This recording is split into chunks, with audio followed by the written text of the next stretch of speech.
Let me know if it's just me, but I can't stand when classic books are turned live action. Thoughts on Colleen Hoover's It Ends With Us?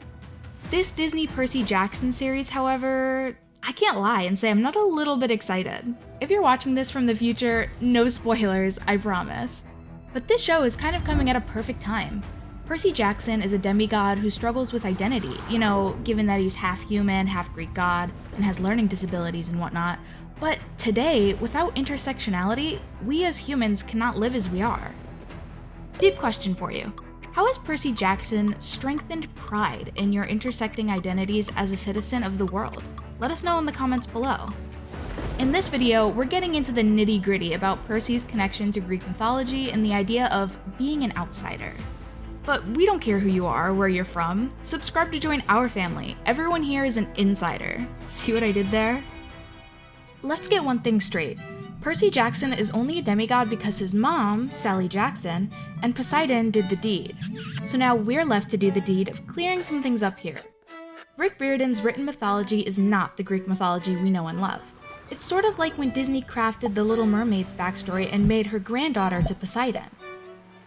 Trust us when we say Poseidon's family tree is already complicated enough without Disney butting in. He's sort of the Nick Cannon of ancient Greece. By the way, let us know if we should make a video about him. Poseidon, I mean.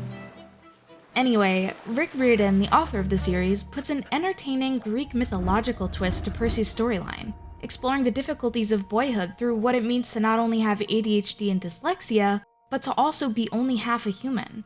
I mean, could the lack of seriousness surrounding mental health in men be any more relevant? According to the CDC, in 2021, about 80% of deaths by suicide in the US were committed by men. And teen suicide rates are only increasing too.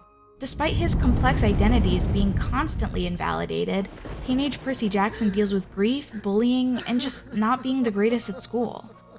In many ways, people in our world have also been met with these same problems. Invisible disabilities not being taken seriously, first-generation Americans being seen as only half of an identity, aka needing to prove you are more American than white Americans to be American. It's a lot. With all his tribulations, believe it or not, Percy Jackson was actually inspired by the heroic Greek demigod Perseus.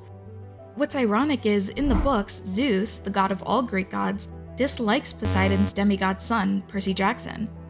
But in actual Greek mythology, Perseus himself is a product of Zeus, and immortal too.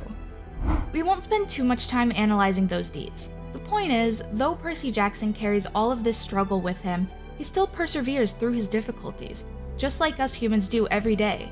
Life is an uphill battle, so who but us to carry all our baggage against the gravity of our daily obstacles? The Greek god Perseus is most famously known to have decapitated Medusa to prove his bravery to Zeus. Wouldn't it be so funny if we had a video about Perseus and Medusa? Watch it next at the link in our bio. In one of the Percy Jackson books, Percy faces his fears and actually does the same thing. He also decapitates Medusa. Poor girl. If you think about it, Percy's identity as a Greek god is actually sort of a superpower because he inhabits traits associated with being a hero. Not only that, but though his dyslexia is a hindrance to him at school, it actually works in his favor when it comes to unraveling the hidden meanings of ancient Greek texts. Do you remember that question from earlier? How has Percy Jackson strengthened pride in your intersecting identities? Well, what's your answer? Our current world is a makeup of every struggle, individual and at large, that humanity has dealt with throughout our time on Earth, which means we cannot look at any of these deep-rooted issues that we face today without looking at all the identities that contribute to it. Intersectionality. For example, what difficulties would a gay woman of color face being gay, a woman, and a person of color as opposed to a straight white man? What difficulties does a teen, half god, half human, boy with dyslexia and ADHD face? Rather than seeing these differences as something to get bogged down about, this intersectionality is what makes us, well, us. Our society pushes us into boxes based on these identities, but that doesn't mean we have to be limited to a singular box and the stereotypes that come with them. For example, Percy Jackson's dyslexia actually acts as a special ability which helps him decode symbols, something others can't do. We've left you with a lot of things to think about, so we'll end the video here.